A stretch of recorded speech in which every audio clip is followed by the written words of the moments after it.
Welcome back to another episode of Queens of Ponderosa, where we outfit, outgay, and outslay every single week. This week, we are going to be recapping episode 4 of season 49 of Survivor. And joining us, you may or may not see or hear, our two special guests this episode, which are Alicia's dogs, Maya and Tony. Yes. Normally, when we film here at Alicia's place, her husband, Sam, is here to take care of the dogs and distract them while we film. But today he is not present. And so we are just going to do our very best to talk about the show. And if they have things that they want to say or add, you may see or hear from them at some point. But they're queens too. And they have something to say. I mean, Tony named after Tony Blachos. Tony Blachos. The queen. We were talking before we started filming too that there's been a J Maya on Survivor and she did okay. Yeah. Got eliminated at the merge. But we're hoping that in a future season we can get another Maya so that Alicia's other dog Maya can also be named after an iconic player. At the same level as Tony. I might just have to go on and lie and say that my name's Maya just for her. So her name's not embarrassing. Hi, Maya girl. Yeah. Yeah. Lately Maya's thing is humping the daylights out of Tony just to get him to play with her.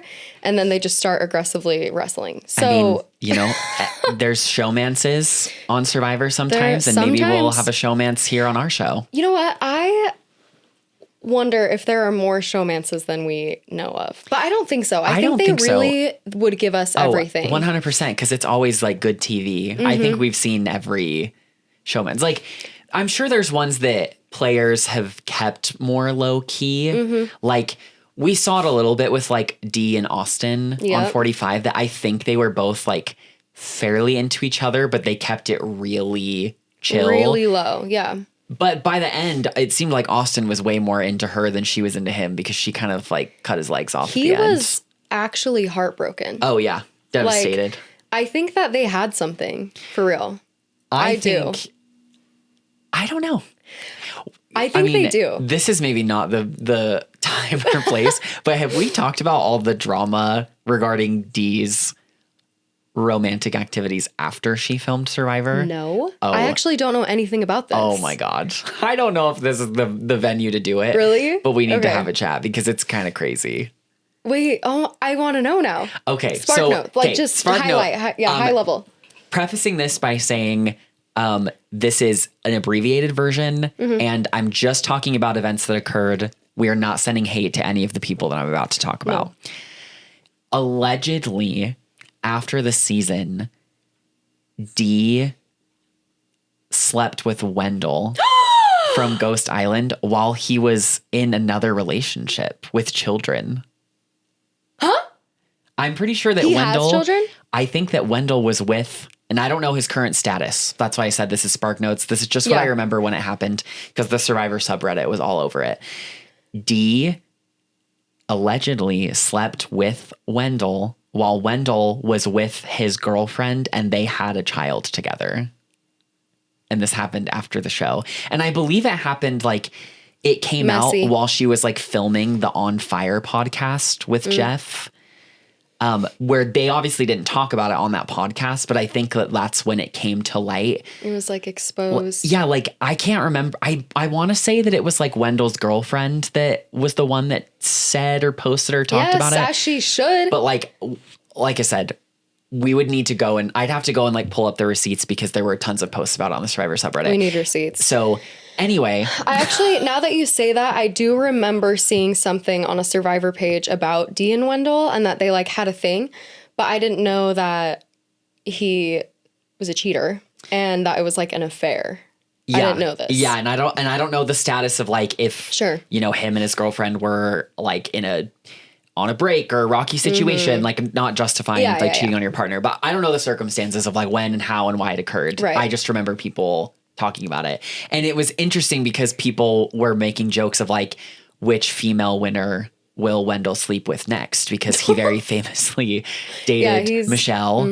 And then Dee, I want to say that like there's a male Survivor player that was like really infamous for doing this. Cause on Big Brother there is, James Ryan was on Big Brother 6. Okay. And it's like an unspoken, well, maybe not unspoken is the right word. amongst like bigger fans of Big Brother, it's well known that James has tried to sleep with a female contestant on every season. Oh my gosh. That's like a big thing of like he always what's like it last name? Rhine, James Ryan. He was on Big Brother 6 and 7 back to back.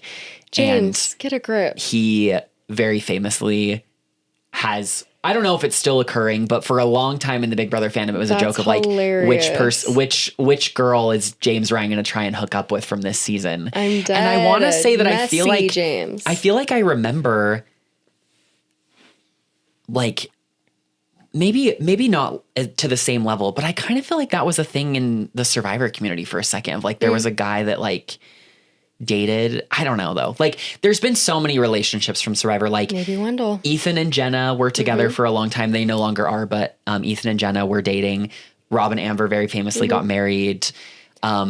Keith and Whitney from South Pacific. That one's also crazy too because Whitney was falling in love with Keith. Oh my god! While she had, I want to say like husband back home, maybe fiance, and they're still married. So like, okay, like they obviously really were into each other. But yeah, that's another very famous thing is that like Whitney Jerry cheated. and Colby had their thing. Yeah, Jerry and Colby had like a flirtmance for a second. We already talked about Austin and Dee. Candace on Cook Islands with Adam had a very open showmance where they like made out when she got voted out, and Jeff was like, if it was real love, maybe he would have given you the immunity necklace because he was safe that night. Amanda and Ozzy, another very famous one on Micronesia. And Ozzy has a speech of like, and the worst thing, he's saying this to Parv at Final Tribal. He's like, and the worst thing that you did is that you took away days that I could have spent with Amanda because I feel like I really started to fall in love with you. And then by the time the reunion was filmed and aired, he had cheated on Amanda with someone else. Nice job, Ozzy. Good fumble. We had something special. I know. Parvati. It's so crazy. Oh but yeah, gosh. Like showmances are definitely not as common on Survivor. And sorry, this will be the last thing I'll say on this tangent. It's fine. I can't remember if it was on a podcast or an interview, but Malcolm from Philippines talked about this because he said that one of the questions that he had when he was on Philippines, because his number one ally was Denise, who ended up winning this season. No humping. The humping has occurred. They hear the showman's talk and they are wanting to like, get in on the action. Romance? Yeah, can you go lay down? Please? Lay down. Maya, lay down. Go on, girl. Go on. Sit down. Yeah, just stay there. I'll just ignore him. All right. Anyway. Malcolm, because Denise's occupation was, she's a sex therapist, and he went to her and was like, hey, I need to ask you a question. Is this normal? Because he was like, I feel like my libido has been really low. And I'm pretty sure that he like asked her like, I'm not getting like morning wood anymore. And she was like, oh, it's super normal because you're not eating, sleeping, drinking, like all this stuff. It's totally normal. So that's why my point by saying that is I think the reason why we haven't seen as many showmances on Survivor is that I just don't think people get to like feel those emotions the same way. Whereas on something like Big Brother, like you're literally just sitting in a house all day. There's nothing to do. And they have showers and they have like clothes and makeup and deodorant and cologne. Maya, no, sister. This is not the time for that. Both of you better sit your ass down. Sit down. The queens are speaking. Both of you. Neither one of you have earned the status of Queens of Ponderosa yet. So Tony, I need maybe. them lips sealed. That's right. And legs shut. That's right. You Maya. walk out of here. Maya, you follow right behind him. Go. She won't. Anyway, so, showmances. There's so many things that go into it. And I definitely think that not sleeping, not eating, like when your bare necessities aren't being met, then it's like you're not even thinking about that. Yeah. Especially when it can really, really jeopardize $1 million, which is what you're there for anyway. Absolutely. All right. Popular on Big Brother. Anyway, with that, let's get into our recap of episode 4 of season 49. So, last episode, we saw the Kella tribe go down to 2 members, Jake medically evacuated and Jeremiah voted out. So the episode opens up with Alex and Sophie on Kella Beach talking about how they made it through. And, you know, they are basically forced to rely on each other because there is literally no one else left on their tribe. Alex says, thank you so much for trusting me and working with me. And he's like, I shouldn't have played my idol. I knew I shouldn't have. But it's like, no, he really did the right thing. We talked about it last week. I totally agree with the decision to do it. Yeah. You don't want to risk that. He definitely did the right thing. So they're stuck as two.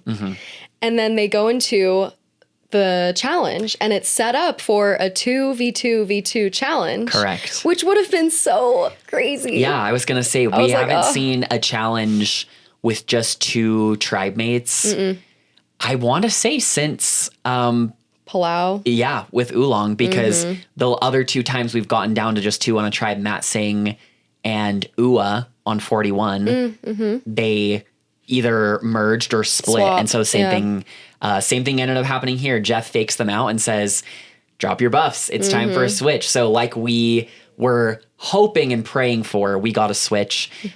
They went from 3 tribes to 2 tribes, which is the first time in the new era that we have had 2 tribes ever. I love it. We have only ever had official tribes, yeah. Because they'll do like different voting blocks or different voting groups. Right? Like after the merge or whatever. I see what you're saying. Yes, correct. Yeah. Yes. Correct. So of 2 official. The first time we've had 2 official tribes, we've only ever had 3 or merging into 1. So that's already such a novel concept. Exciting. So crazy. So let's talk about how the tribes break down. So interestingly, Uli is the tribe that gets dissolved. Most of the time, I mean, I think everyone would have expected it to be Kella, but instead of it being red and yellow, Uli and Hina, the 2 new tribes are yellow Hina and blue Kella. So let's talk about how the swap ended up breaking down. We'll start with the new Hina tribe. Correct. Which now consists of 4 Uli members, 2 Hina, and Sophie from Kella. So we have Sophie B from Kella. We've got Jason and Matt from Hina. And then from Uli, we have Savannah, Rizzo, Nate, and Joanne. Yes. One of the first scenes from this tribe is Savannah and Rizzo like laying in the hammocks laughing, and they're like, isn't it so funny that Hina just won these hammocks and now all of them are gone? Like, because the majority on this tribe is now Uli, like the majority Hina had to leave. They didn't get to stay and enjoy that reward, so it's just kind of funny. They're just sitting in the hammocks. I was like, this is a cute little villain moment that they're just like, ha ha ha, now we get to stay in them. And then on the flip side, the tribes mirror each other. So on the new Kella tribe, we have Alex as the sole Kella. We have 2 Uli members in Shannon and Sage. And then from Hina, we have MC, Steven, Christina, and Sophie S. So exact mirrors. Which is crazy. Yeah, it's really so interesting crazy. that it turned out like that. Because at least initially, it seems pretty straightforward. Sophie and Alex join the majority alliance and pick off the 2 that are remaining. And we'll get to talking about it later, but we did see that happen in this episode. So it'll be interesting to see if the other tribe loses, if that same dynamic happens, or if it's a little bit more complicated. But yeah, so we've got mirror imaged tribes. Kind of interesting gender imbalance, which I thought may have impacted a challenge, and it didn't end up mattering. The new Hina tribe is 5 men and 2 girls. So Savannah and Sophie being the 2 girls. And then it's flipped on the new Kella. It's just Alex and Steven as the 2 men, and then all girls. And I wondered if that would play a role in challenges these tribes competed in. But as we will talk about later, it didn't really seem to end up impacting the challenge that much. Yeah. The girls pulled through. They did. The girls did pull through. Yeah, we'll get into that. Let's first talk about the dynamics of these new tribes. Let's start with New Hina. Okay. Sophie has done her Queen of Ponderosa thing in this episode. Yeah. And I loved watching her just go straight to the power 4 in this new tribe with Savannah, Nate, Rizzo, and Joanne. And she's just like playing this, as she says, like lost puppy narrative, which I love. She's just like, I'm this lost puppy just looking for a home, and you want to like adopt the lost puppy and like be nice to the lost puppy. So she really, really has warmed up to them. Yeah. They have warmed up to her.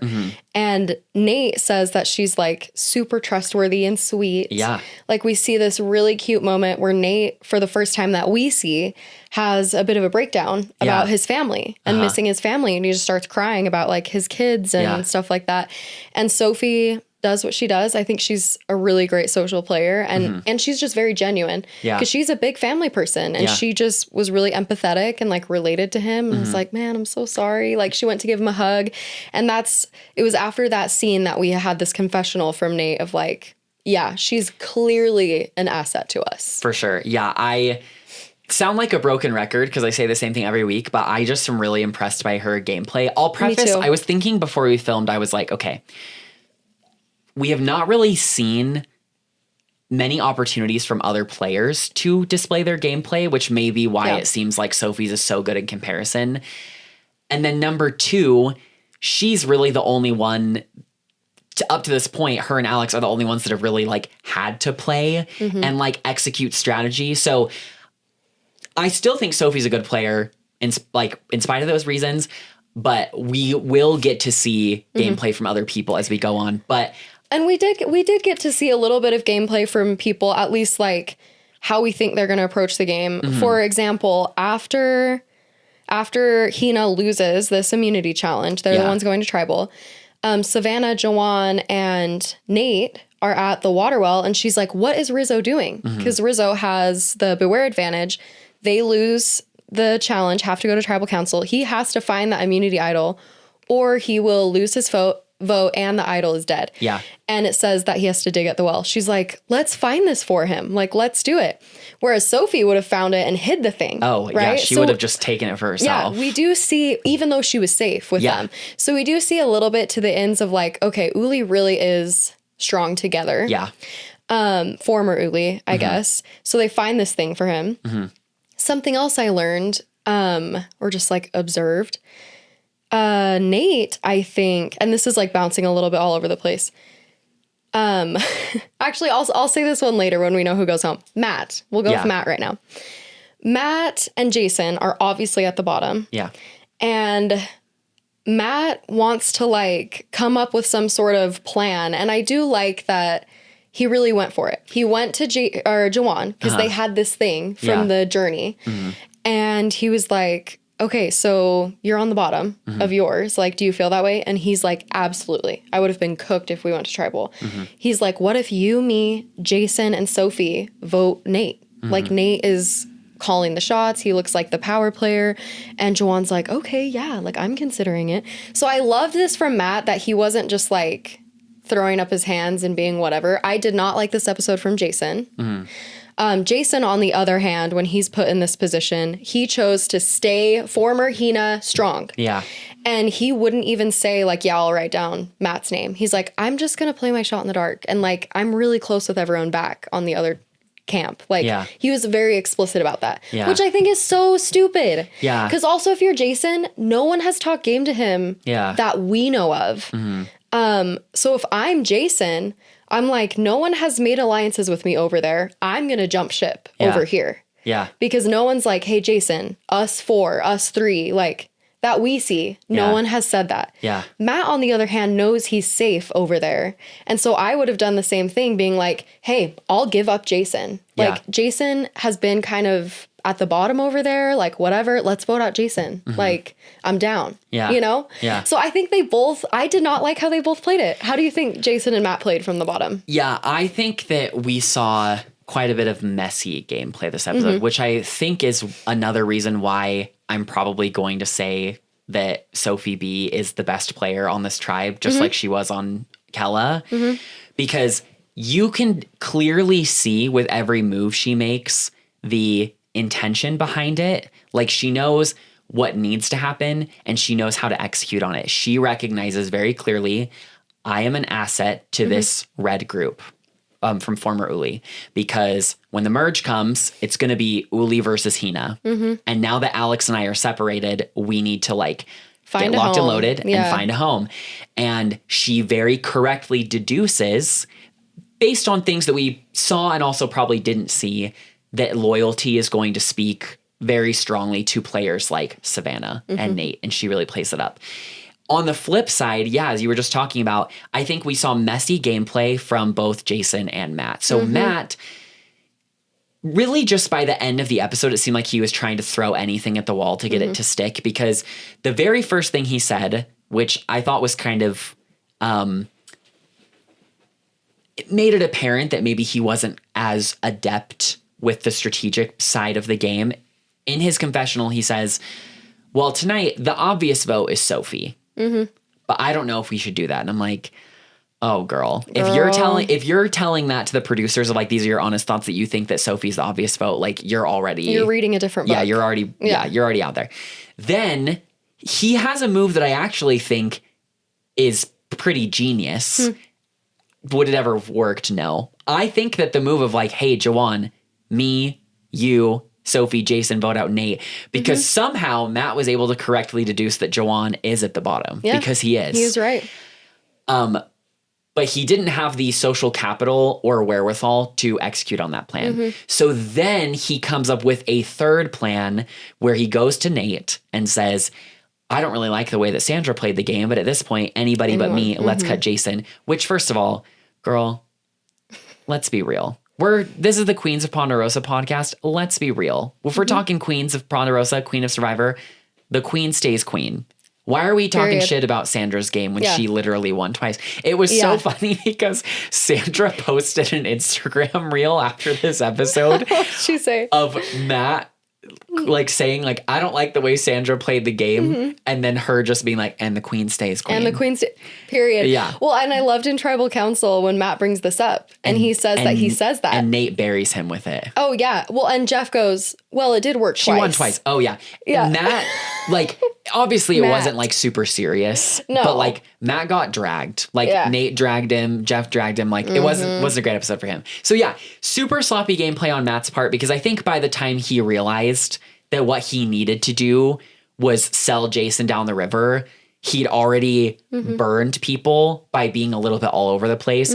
He also blew the challenge for them, which I actually don't think mattered, because Savannah is like, Jason's the way bigger threat. I wish it was him. And we see a conversation between her and Rizzo talking about if they want to flip it onto Jason or not. And I think that's the truth. I think if Matt would have played this episode and they lost the challenge and he comes back and says, hey, I'm really sorry I blew the challenge. Let me be frank with you. Jason's a way bigger threat than I am, and here's why. He is way more strategic than me. He's going to kick everybody's ass in any puzzle challenges at the merge. And he is a much better player than me. And Matt should have just swallowed his pride and been like, keep me in. If we lose again, you can vote me out next. But if you want a chance to get rid of Jason now before he reconnects with everyone on the other side, and I know he doesn't have an idol because we all found it. Oh, actually, no, Matt wouldn't know. That's right. Yeah, I forget. He doesn't know. MC, it's just Steven. Well, either way, Matt should have sold Jason down the river. They should have sold each other. Like, they're not working together really. Yeah. They're like, that's where I'm so confused. Because if it were Steven and Matt, then I could see Matt trying to pull so hard to like make a different move happen. I think Steven would have sold Matt. Oh, 100%. Steven would have been like, yeah, he's gone. Yeah, he's gone. Let's get him. But like, I would get it more if you tried a different move other than selling out your former tribe mate. Yeah. If you were so close, but they weren't. That's where I'm really confused. I'm like, why though? Because like I would have just told Jawan, like, all right, bro, we have this thing from the journey. I like you. I want to work with you. I'm more than willing to give up Jason this vote. Let's vote him out. But like when it comes to future votes, who are you feeling good with? Who are you not feeling good with? Just like try and get info. Absolutely. Don't just throw out like, I'm thinking Nate. 100%. I think this is a classic thing of a like stumbling block that we see a lot in Survivor, where I think people are trying to think 2 or 3 steps ahead when what they really need to do is be worried about what's right in front of them. I think Matt and Jason both were trying to think about, when we get to the merge, what's the scenario that I need to be in? And it's like, girl, you have to get there first. Your life is on the line right now. And that's why, you know, not to keep going back to her, but I'm like, I think that's what makes Sophie be a really good player, is every single episode we have seen her be like, what do I need to do to get through this situation that's currently happening right now? So yeah, the first 2 votes are really easy. They got rid of Nicole, they got rid of Annie. But then last episode, she was like, all right, I need to have conversations with Alex, with Jeremiah. I'm going to listen in and see what they're saying. And then with all that information, she was like, yeah, I trust Jeremiah more long term, but if I want to get through this tribal, I have to sell him down the river. And she did it. And she did it. She did what she had to do. That's what I think the difference is here, is that I think Jason and Matt were both trying to think about, when I get to the merge, this is what needs to happen. It's like, well, girl, like you're not going to get there. You're even getting there. Yeah, absolutely. 100%. Because if, they win the challenge next week, then you get, another cycle. And so it doesn't matter if Jason's gone or if Matt is gone, but they both played it to the point where I'm like, you guys, why are we not trying to make sure that we are safe tonight and thinking about what's coming next? They were just digging graves for themselves. Yeah. Like it was not a good look. It's clear that they haven't had to really play yet. And that's where Sophie also has the upper hand. Like she understands the dynamics of tribal and like how to position herself. And Matt and Jason are so used to being safe, and Uli's used to being safe, and they are safe this vote. The other player who I think was really messy and screwed it up for themselves is Jawan. I do. Because I think what he should have done, similar to what Shannon should have done last episode when Sage went to her and was like, Savannah and Rizzo are chatting a lot. Shannon took it straight to Savannah. Jawan did the same thing. Jawan did the same thing with Nate and his group. What he should have, in my opinion, what he should have done is been like, this is a good idea. This is an interesting idea. But I think it's too early right now and it wouldn't make sense. But I want to still work with you. So let's like make sure it's Jason and then let's be open in the future. Like he didn't need to tell his tribe everything that Matt said, because Jawan obviously needs more. He needs other options because he's on the bottom over there. So I'm like, you need to keep Matt. I just don't know if Jawan knows that he's on the bottom. I think he does. You think he does? Because I just get the vibe that I don't think he... If we're talking about the 2 that were on the bottom of Uli being Sage and Jawan, I think Sage was pretty aware. I like my winner pick, love him to death. Yeah, I love him. I don't know if there's anything that we have seen on the show, at least, that makes me think that he is aware of what his standing is on the tribe. Now we'll see. Yeah, we'll see. Could be wrong. But I think part of the reason why he did it is like, oh yeah, I'm with this like, loyal four. Yeah, they have my backs. Yeah. Even if they did have my backs, like another reason why we love Sophie, right? When that whole idol thing was happening, she was like, I'm going to keep this for myself and not tell a soul. Yeah. Even though I'm working with every single one of them, she was like looking out for herself. Yeah. And I think people are pretty loose-lipped in this game right now. And I think it's going to hurt them. Yeah. And Jawan at least just cut himself an option that was there for him. Yeah. And it was like a shield, Yeah. So bad play. Yeah, we end up, as we said, we go to tribal and we see the tribe vote out Matt in a 4-2-1 vote. So Matt votes for Nate.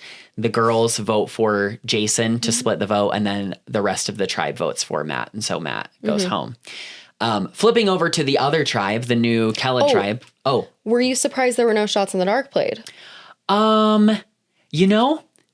A little bit. I was surprised. On Matt. Jason, I think that by the end of the episode, I think it might have been clear that he was safe.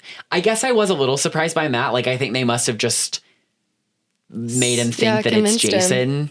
Or Matt is just so delusional. But then he voted for Nate. So I'm like, I wonder if Jawan, Sophie, and Jason had a conversation off screen where they like sold it to him. And then afterwards they were like, no. Because it's neither one of them played it. I think that's probably what happened. I didn't get a chance to listen to Matt's exit interview before he filmed.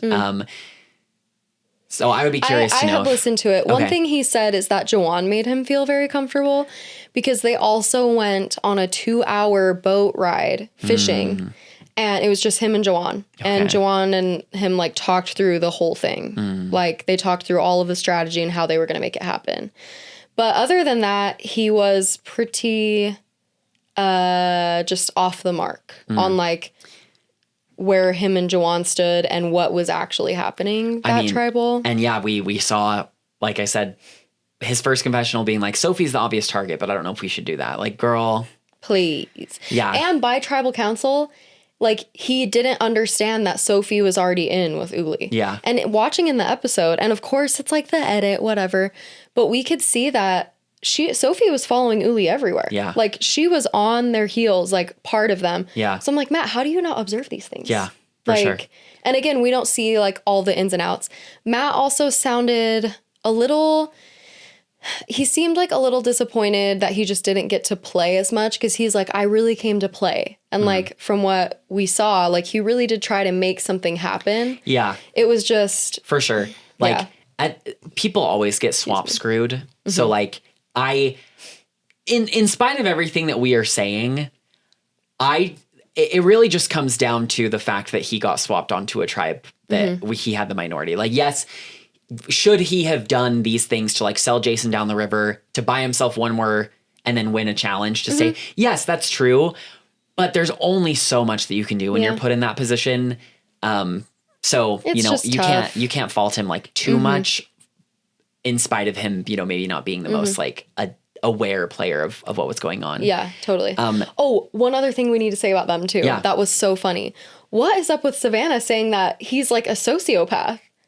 Do you remember that? She was like, because Matt chooses to open up to the tribe about what he did before working in an airline. Oh, with the finance stuff. Yeah, and he's like, I was a higher up at this like financial company, da da da da.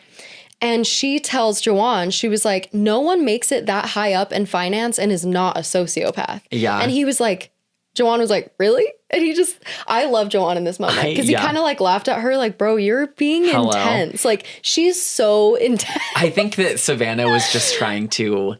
She's crazy, dude. Yeah, like, I think she probably was just trying to like exaggerate to make people more afraid of him, I guess. But yeah, she's intense. She's funny. That was like the most extra thing. I'm like, a sociopath? Yeah. Like, sister, get a grip. Yeah. The last So thing I want to funny. say about Matt is we have seen an interesting trend. I only say this because both of us are also from Utah, Yes. obviously. Utah folks have not been doing well for a really long What time. is up with that? Like, I was thinking about this. I was like, okay, we had a couple people from Utah that made it all the way to the end, like Nalia Dennis on season 4.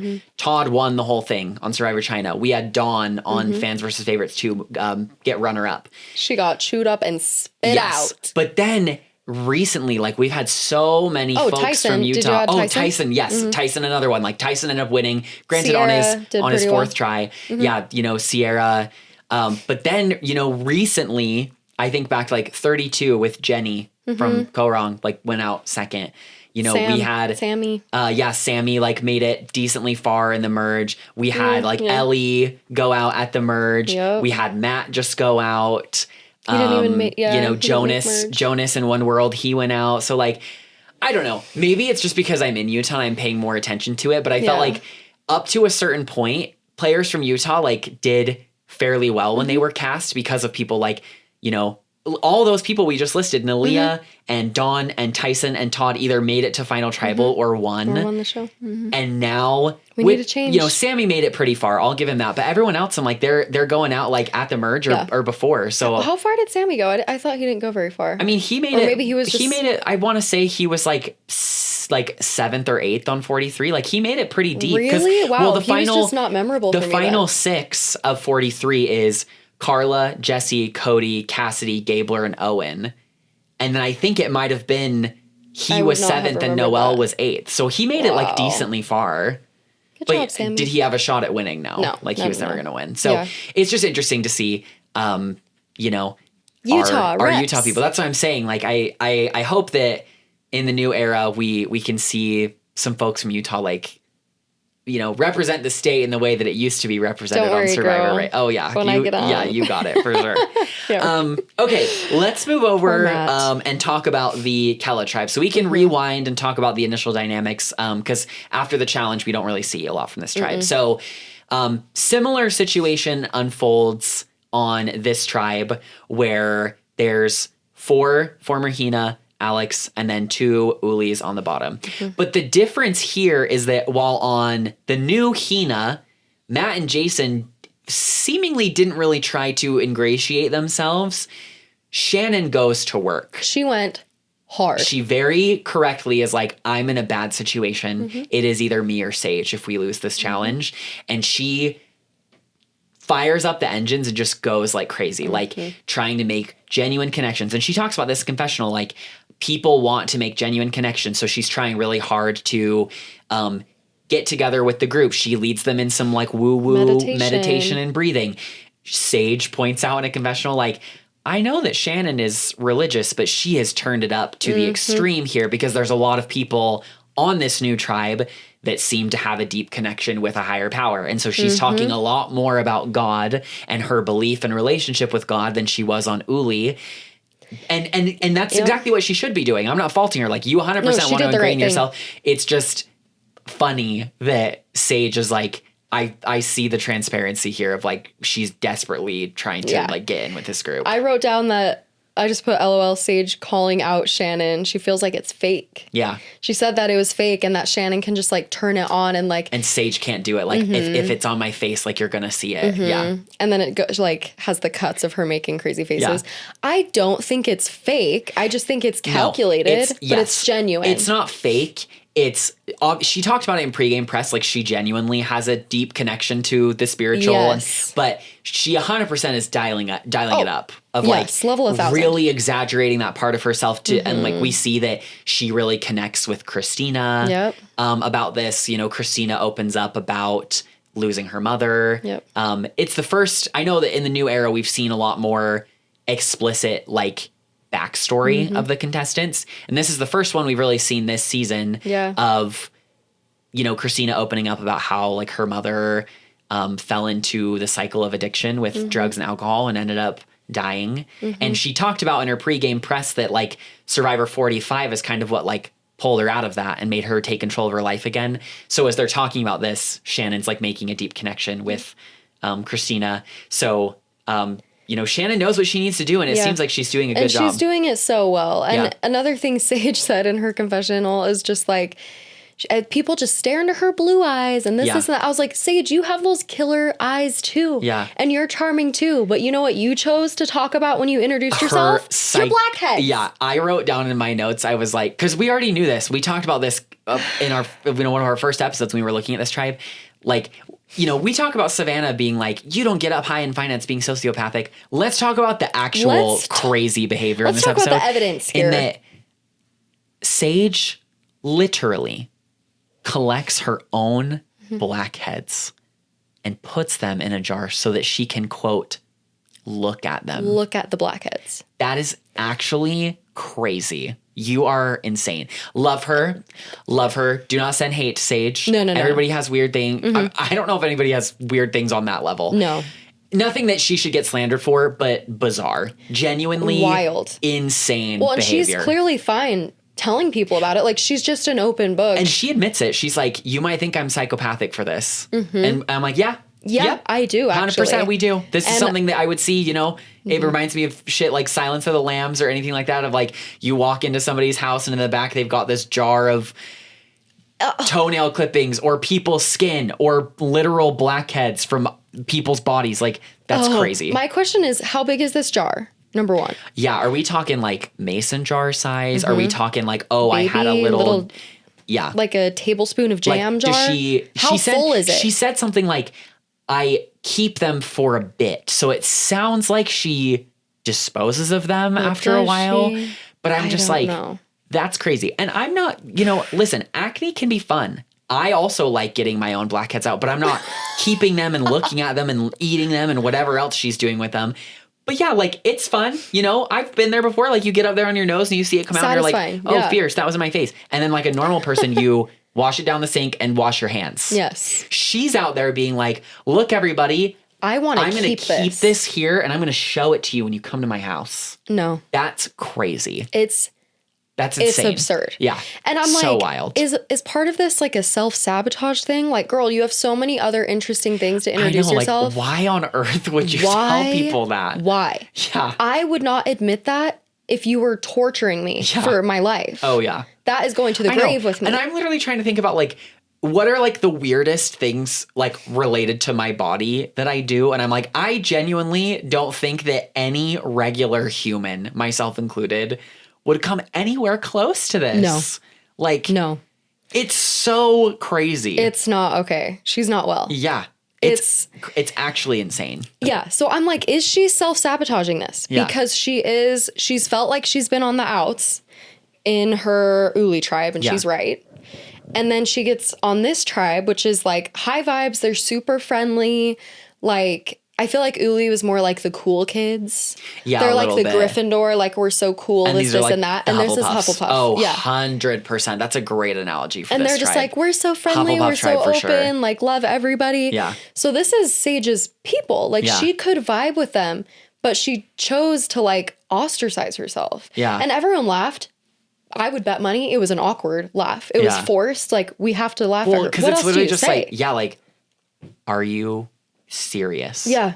Like, tell me you're not serious right now. Tell me no. Sue Sylvester on Glee, tell me you're not Never serious. seen Glee. Oh my God, Alicia. That's a whole nother rabbit hole that we Okay. could get down, just like the showman's thing at the beginning of the episode. Anyway, going back to dynamics beyond Sage's black cat obsession. Yes. One of my favorite things, though, was Steven's read on this dynamic.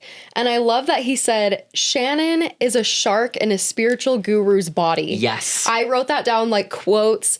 I loved that from yeah. Steven. And he's so right. Oh, he's so right. Because earlier in the episode, he's like, I feel really good about Sage and Shannon. And then it's literally like 5 minutes later where he's like, I know exactly what's happening here. They both come off as like vibey, whatever.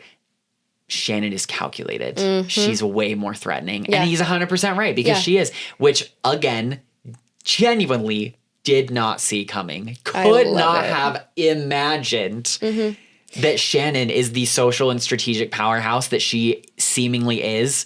She's based amazing. on my first impression of her. And I think that's fierce. Absolutely. And Yeah. I thought it would have been switched with her and Sage. For sure.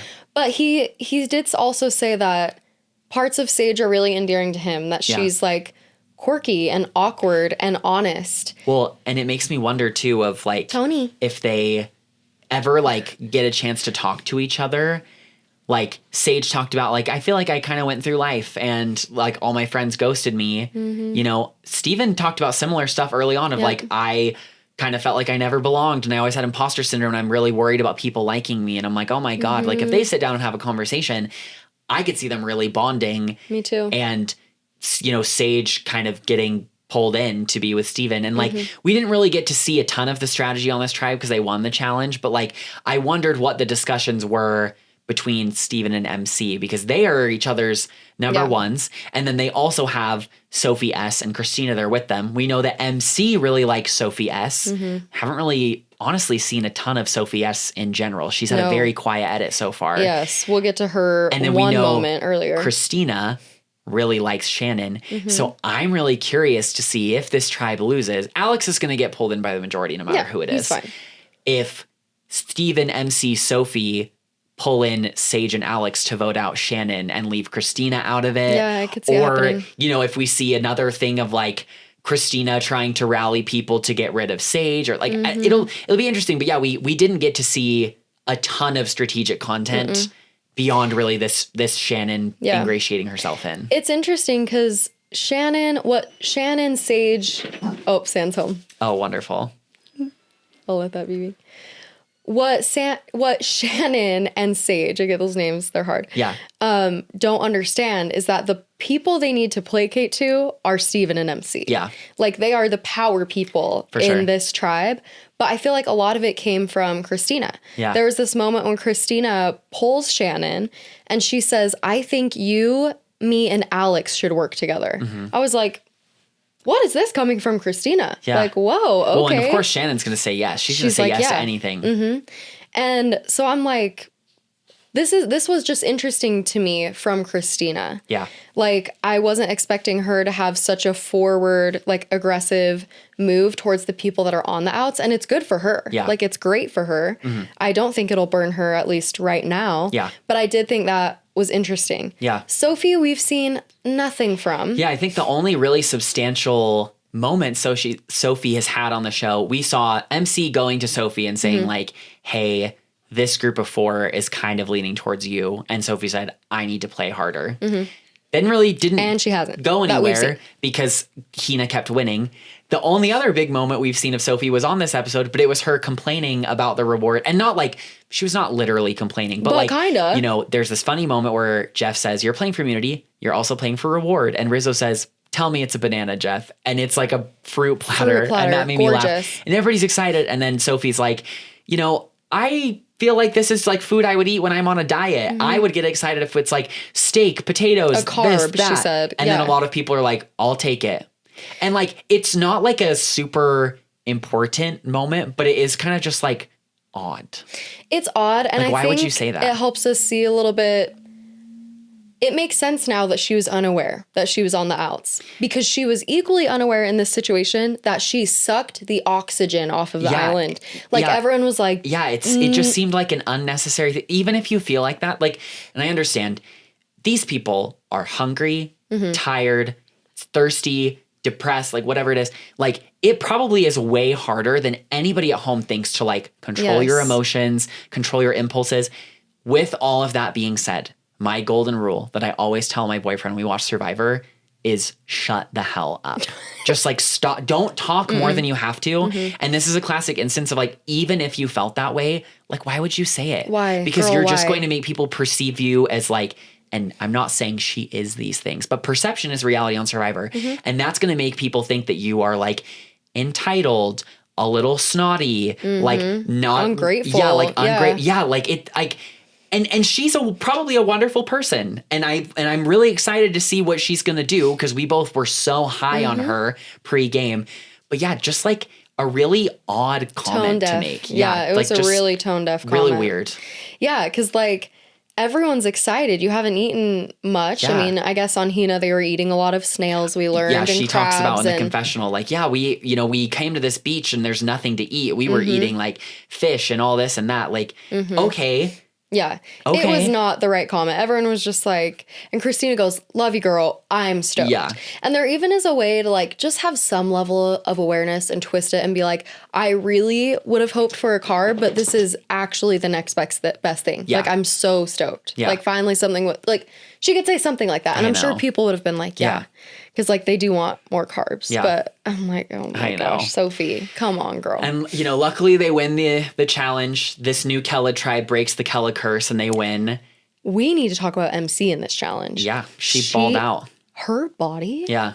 In that episode, I'm like, I am no better than a man. Yeah. Watching her do that challenge, her legs, Oh yeah. her butt, everything about her, I was just like, she looks incredible. My impression of MC is that I'm assuming she's going to make it to the merge. She seems like she's in a position. I think that we really haven't seen her puzzle skills, and that could be the difference. But like, I think she is going to slay a lot of these challenges. 100%. Because especially now that Jake is gone, and granted, people can always surprise you with immunity challenges, but like now that Jake is gone, there's not really like any other huge, obvious physical threats besides her. So, you know, puzzles, if people like Steven or Jason are around, they're going to slay those. But I could totally see MC winning a ton of immunities. Me too. I could see her going on an absolute tear. Yeah. And she has this idol, and it's a great position for Steven to be in, to be like so aligned with her. She still hasn't claimed it. They have to lose a challenge first. It'll be interesting to see. Usually what happens if like you make it all the way to the merge and you haven't gotten your idol, I'm pretty sure they'll just give her a clue and say like, go and dig this up. But yeah, she'll have an idol that she'll be able to use to work with Steven. Makes her a huge target because if Steven ever recognizes her threat level, it would be very easy for him to be like, she has an idol. Yeah, I gotta get her out. But yeah, she slayed this challenge, and it really was the difference because the tribes were pretty even the whole time. Like Hina had pulled ahead, and then Matt really blew it for them. But then Hina came back because they had Nate, right? And Nate and Rizzo, who are super tall. So MC, I think, was the difference with Kella winning this challenge because she didn't lose any time on the balance beam carrying those cubes. If Matt would have gotten his cubes across, I think Hina would have won the challenge, and I think Kella would have gone to tribal I instead. actually don't know, because I feel like on Hina, they don't have a lot of strength. Like, they weren't seeming very strong. Like, they had Nate's height, but he could hardly hold someone on his shoulders But I'm long like, enough. at that point, why don't you get everybody underneath Rizzo and just like lift him. That's what Yeah, they I could was have more done that. surprised we didn't see like more of that. Cause I feel like you just, you know, everybody have Rizzo stand and you all lift and just like put him up there and yes. But you know, I loved that challenge, by the way. We haven't seen something like that ever. Let me give a throwback for a second. Yeah. Because we've seen variations of this challenge a handful of times. One of my all-time favorite moments on Survivor is on Survivor Samoa, season 19. Foa has lost every challenge except the opening reward challenge. It is, I believe at this point, 10 Galu to 6 Foa. So Galu hasn't lost any members and Foa has lost 4. And they're doing this challenge. And it's basically the same. They have to go through an obstacle course and stack all these cubes. And this is the one immunity challenge that Foa wins. And I remember being so stoked as a kid watching that because my winner pick was Natalie White. Don't know how I picked her to win. Because you're a genius. And it was just such a crazy underdog moment where I was like, holy shit, they did it. Like, this is so crazy. They won. Like, I know. I love seeing stuff like that. So anytime they bring back this cube stacking challenge, I get like tingles and chills because I just think like that moment was so fierce. It was I've never seen it where they had to stack them so high, though. Did they have to do that in Samoa? Really? They had, the reason they won is because on Foa they have Jason, who was super tall swimmer, so he was super strong. He literally puts Natalie White and she's so tiny, up on his shoulders to the point where just her on his shoulders is tall enough that she can like stack them all up, and they did it like really easy, and then they won. Because I couldn't remember a challenge where they had to just like stack each other so tall. I think it might just be because there's not a ton of super tall people left besides Nate and Rizzo. Yeah. Wow. But anyway, that's what I always think about with this challenge. That's so fun. I love that they brought it back then from a while ago. Yeah, it was so cool. I was like, someone's gonna fall and get hurt. Yeah, but everyone was okay. There was a season of this where someone like gashes their head open. I think it's Ko Wrong. I only know this because I've been rewatching all these seasons with Josh. I think they do this challenge in Ko Wrong, and that happens to Joe Del Campo, the older former like FBI or Marine, where they're doing this challenge and a block falls and hits him and it cuts his head open right here. Not anything crazy. He was fine. Not but Bruce like level. Yeah. Because I don't think they're hollow cubes. I'm pretty sure they're like... Yeah, they're like dense. Solid cubes. And so it fell off and hit him, yeah. What was the one when they had a blindfolded challenge and someone cuts their head open? Oh, on Worlds Apart, where they have to like, they do the collar. Yeah. Yeah, it's, they put the thing... they've split into 2 tribes at this point. So it's is it Nagarote and Escameca are the tribe names? Anyway, no idea. They're lifting up the lift and then it falls and her name is Kelly. Yes. Like hits her on the head and like splits her head open. And it's like bleeding through her wrap and everyone's like, "Oh my gosh." Yeah. Crazy. Yeah, no one's hurt. Christina kicked over the stack and also falls over. I just want to say, I don't think they had split into 2 tribes at that point. I think they were still 3. Doesn't matter. It still happened. But it's okay. Yeah. Listen, if this is my role in this podcast to be like the Survivor Encyclopedia, I got to make sure it's right. I don't think they had split into 2 tribes yet. Okay. Were they in? Because Sierra Dawn Thomas is the caller. How? I just remember she's the caller, and so they were still on blue collar because when they split tribes, Kelly and Sierra Dawn Thomas were not on the same tribe, so they had not split yet. You're so... Look at you. Thank you. The queen has spoken. The queen has spoken. They did not split. Yeah, if there's one thing that I know anything about, and everything. It's just random Survivor trivia. Don't know anything about anything else. Listen, failed grad school. It's fine. Grad school dropout. So I don't know anything about anything important. But I can tell you this is if the tribes had shuffled or not on season 30. This is important. And I did. Super important. Yeah. Yeah. What does grad school give you? Nothing. Look at you now. Well, job security, opportunities for career advancement. Who needs her? Yeah. Who needs that? We have this podcast. We have this podcast, Yeah. you guys. Yeah. It's fine. Yeah. Anyway, crazy. No one got hurt, which is great. No one got hurt. Nope. Nate was struggling to hold up. He needed a lot of support, which makes sense. I mean, no food. And he's like more of a lanky. He's not like an athletic cast or like a archetype in this season. Yeah. But anyway, it was really close. Yeah, pretty close. Like I said, I think the difference was, MC, slaying the balance beam. She crushed. Yeah, she did. Absolutely crushed it. I think that my only other thoughts on this episode are that in spite of me still really enjoying the season, it's another pretty straightforward episode. We have not really seen too many twists and turns, and you know, that's just how tribe swaps happen sometimes. So I think this is a season where the pre-merge might be like a little bit of a slow burn, and I think things could get pretty explosive at the merge. And you know, there's plenty of seasons that were like that have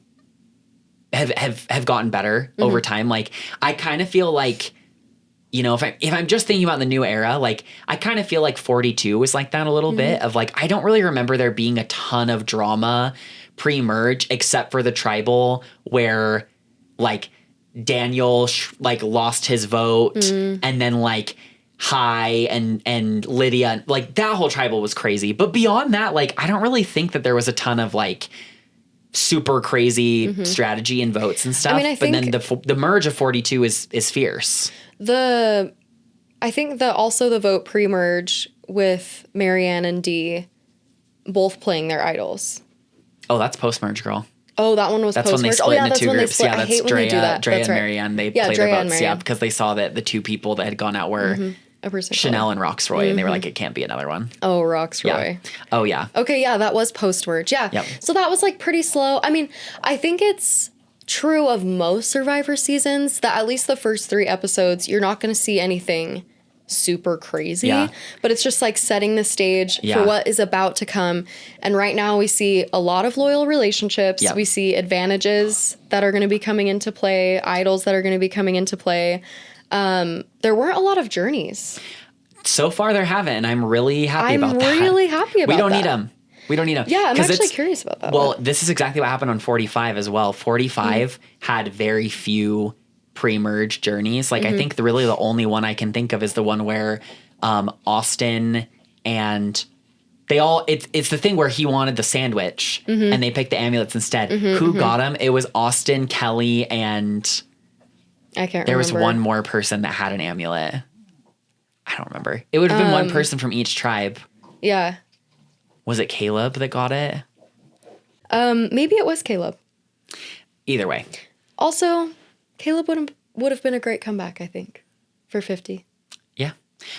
Josh and I we just finished, he finished watching Edge of Extinction last night. So the only season he has left to watch to know all the players from 50 is 45. And I think that he'll be really surprised that Caleb is not on 45. I think he'll be shook. So anyway, I'm curious. It'll be interesting to see how he feels about that. Let's see if I had any other notes though. Yeah, not a lot of journeys, which has been great. Again, like good episode of like, you know, we see some good gameplay from people like Shannon and Sophie. I want to say it just seems like in general, I think the women are playing generally like better than the men are this season, but you know, it's still an even gender split. And maybe that's not true because, you know, Nicole and Annie were the first 2 out, and I don't really think either one of them had super solid gameplay. So yeah.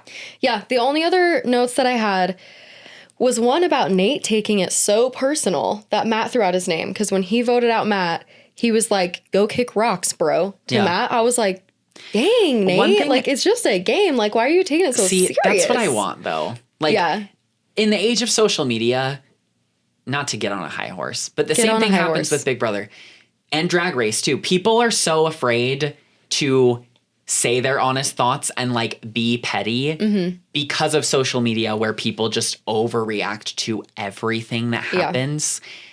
And everybody's like, oh, you know, I wish we had players like, you know, I don't know, like I wish we had drama. Like everybody in the new era is so kumbaya. Like, we it's want like villains. Well, guess what? Villains. Like the reason that they don't do that anymore is because if people are villainous, people like call their jobs and say like, fire this person. They're horrible. Kill yourself. And I'm like, and the same thing, like the live feeds on Big Brother, the same way, like players will openly just talk about like, oh yeah, like I always wonder how the live feeds are going to react to like people saying this or this or that. And on Drag Race, those girls used to fight like crazy. Oh yeah. And now, you know, they don't really fight as much. And so I like, you know, this pettiness from Nate because I'm like, I wish that we had more brutal, mean voting confessionals. I'm not mad about it. I was surprised by it. Yeah. I didn't see that coming from Nate.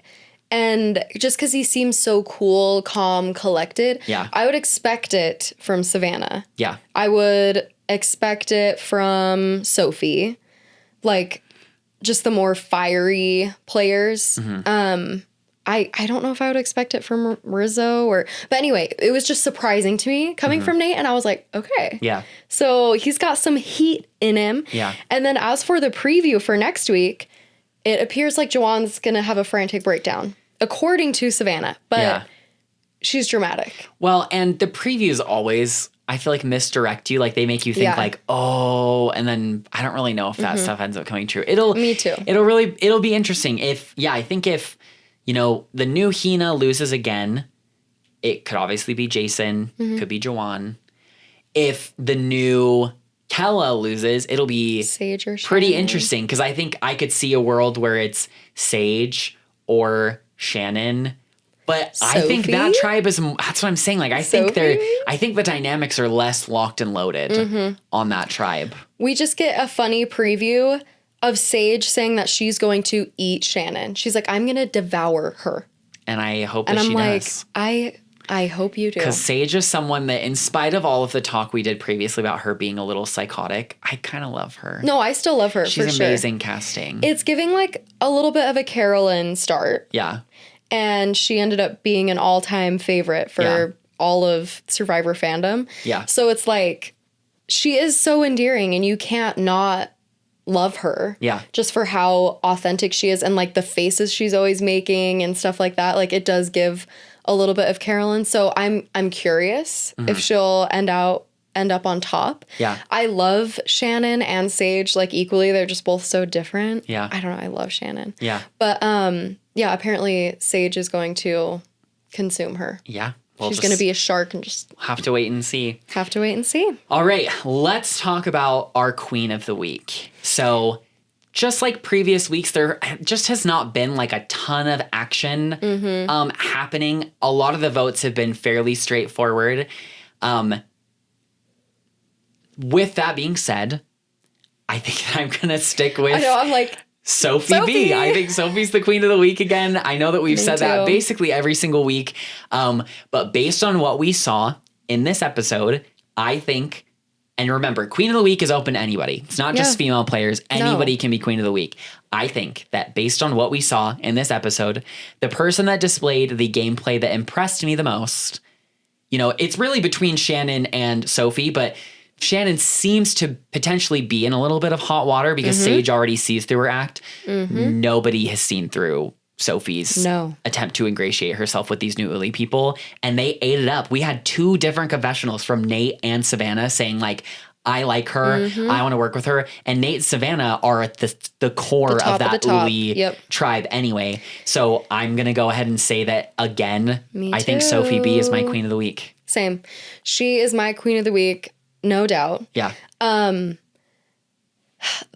coolest thing about her gameplay right now and about the perception of her gameplay is that they really are reading it as Lost Puppy. Yeah.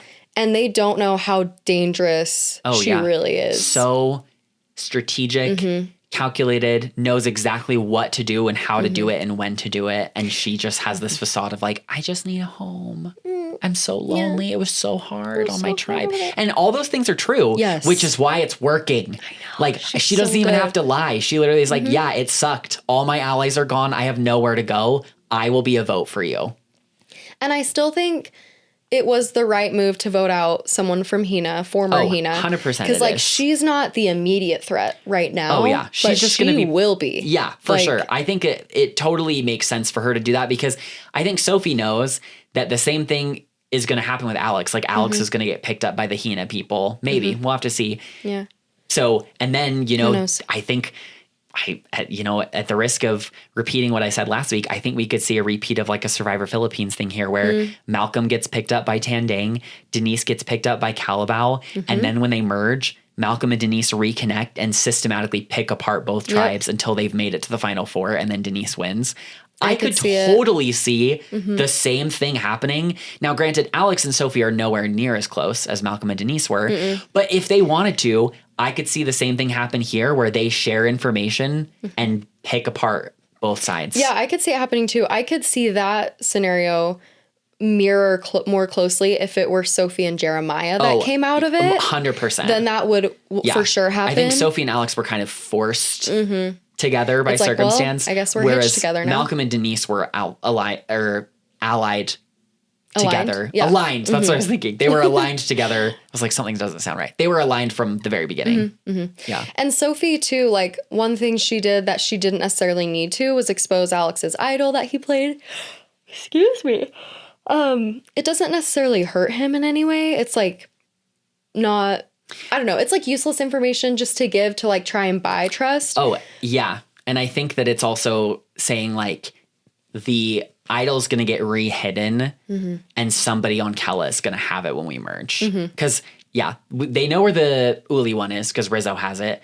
The Hino one, they don't know, but MC is the one that's going to have that one. And I think Sophie's trying to, build trust with Savannah by saying, hey, I'm going to tell you this. Yep. And then also say like, in a way, I almost wonder if she's kind of protecting Alex for later because she's making it clear like he doesn't have it. He played it and it's going to get re-hidden and someone else could have it. Yeah, that's true. So I also would maybe give a tiara, since Sophie will be the queen this week, but a little tiara to Steven. Okay. And I think Steven just has a really good pulse on people and on what's going on. I think he's like really well insulated. He has such a great alliance with a power person in MC. We know he's also kind of close with Christina, and he has such a good read on Shannon and Sage. Oh, yeah. He seems to be, everybody wants to work with him. Yeah. So I think he's in an excellent position, and he's playing it really cool. And you can tell he's just like very observant, but he's accurate. Yeah. He's like spot on. And it's hard because they let us in a little bit to his insecurities of like, but what if no one really does like me? It's like, no, everyone likes you. Like, you're right. Yeah. So if he doubts his gut and his intuition, I could see it hurting him. But I'm like, dude, trust yourself. Like, you are spot on. You're so smart. You are likable. Like, he could be a big threat, I think. Absolutely. I agree. Yeah. If we want to continue with this court, right? We've got the Queen of the Week as Sophie. We've got our tiara as Steven. Think if we're talking like court jesters of the week. Court jester of the week. Oh, court jester of the week is Matt for sure. Is Matt. I think that, I don't think that the worst player each week is the one that goes home. But I think this week, I think the court jester would be Matt. I might say Jawan too, though. You think? I don't know if this personally. episode I would call him the court jester per se. Yeah. But I don't necessarily think he helped his game. No. This episode. He did not. Yeah. So we'll have to see how things shake up next week. It'll come down to who wins immunity. I'm interested to see if when they merge. I think they've more recently been merging at like 12 or 11 and then they split them up at 10. So it makes me wonder if next episode will be the last episode before the merge. Yeah. Because then they'll be down to 12. But we could get one more because I could see them merging at 11, voting someone out, splitting at 10, and then coming back together at 8 and then finishing the game that way. Yeah. So we'll have to see if they have one or two more episodes before the merge. And then I think things really kick into high gear and we'll see. Yeah, we'll have to see start cooking. What happens for sure. Yeah. Oh yeah, we'll see. Good episode though. Yeah. I'm really happy with it, and for sure, as always, just excited for next episode. So if you like our show, please give us a thumbs up, give us a review, comment. Like, I want to hear from people. We haven't posted about it much on social media, which we will get to. But anyway, yeah, let us know your thoughts on the season. Yeah, who's your queen of the week? Who's your queen of the week? Who's the court jester? Who are we loving, not loving? Yeah. What do you love about us? How great are we? I don't know. Yeah. Whatever. Alicia. Yes. The queens have spoken. The queens have spoken. Listeners, thank you for tuning in for another episode. We will see you again next week where we will recap episode 5. Until then, have a great time and we will see you again next week. Bye.